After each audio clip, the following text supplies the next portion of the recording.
Hey everyone, I'm Cameron from SpeedCubeShop.com, and today I'm going to be taking a look at DianSheng's new budget 6x6 and 7x7. Let's see how they are.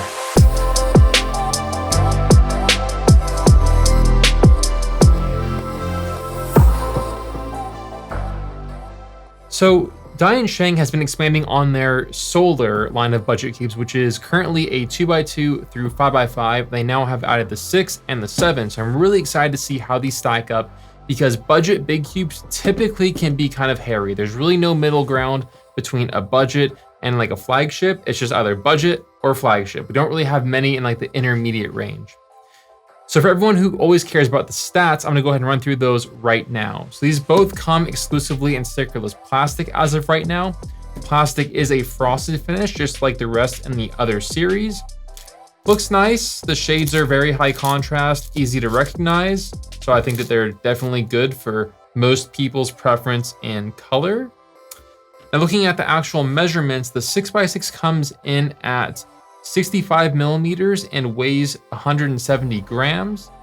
The 7x7 is 67 millimeters and 184 grams. So pretty standard sizing, and they feel really good in the hand. I do have a little bit bigger hands than normal, but honestly, I think this would be pretty suitable for most people. These are factory magnetized, which is actually a pretty big deal. There really aren't any other budget cubes other than the Little Magic series that come magnetized in this size, which is a pretty big undertaking for a budget cube. Pricing is something that we do not yet have, but we will probably have this pretty soon. I do expect these to pretty much fall in line with other budget cube pricing, so you could probably look at a series like the Little Magic and kind of get an idea from that. Honestly, the 6x6 moves really well. It's a very smooth sort of gliding feel that's pretty effortless, paired with pretty strong magnets. The magnet strength is pretty consistent throughout the middle to outer layers, with the outer layer being the strongest, which is something that I really do enjoy for bigger cubes. It's more confidence inspiring and helps you turn more accurately. The 7x7 is a little bit less of that kind of swishy gliding feel. You can hear it's a little bit more sandy and dry as we get into the middle layers. It moves well, easy to turn, and is pretty like comfortable, I would say. The magnet strength on this one is comparable to the 6x6, but we actually feel a little bit even more consistent, this time with the inner layer being the strongest, the outer layer being the weakest. So we have an opposite effect of the 6x6. Honestly, budget big cubes are something that I usually have a hard time recommending to people as long as it's in their budget, because they tend to not really last as long, and the mechanisms can allow more like locking and popping, and they just can typically tend to be a big headache. So with these though, I do feel pretty okay using them so far. I mean, you can see I'm getting a little bit of like kind of locking, this weird like kind of bind situation.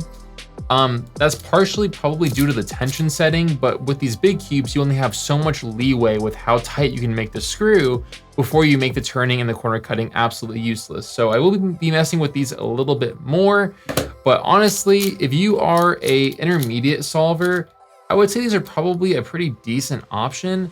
My only real complaint so far is just kind of like the lockups and the looseness. I don't say these are really gonna be good for a beginner. I do think that they're a little bit too fast and too hard to control. Plus, with that kind of like misalignment piece issue, that could be really frustrating for a beginner solver. So this might not be the best option if you are just now looking to get into 6x6 or 7x7. So again, I will be taking a more closer look at these in the future.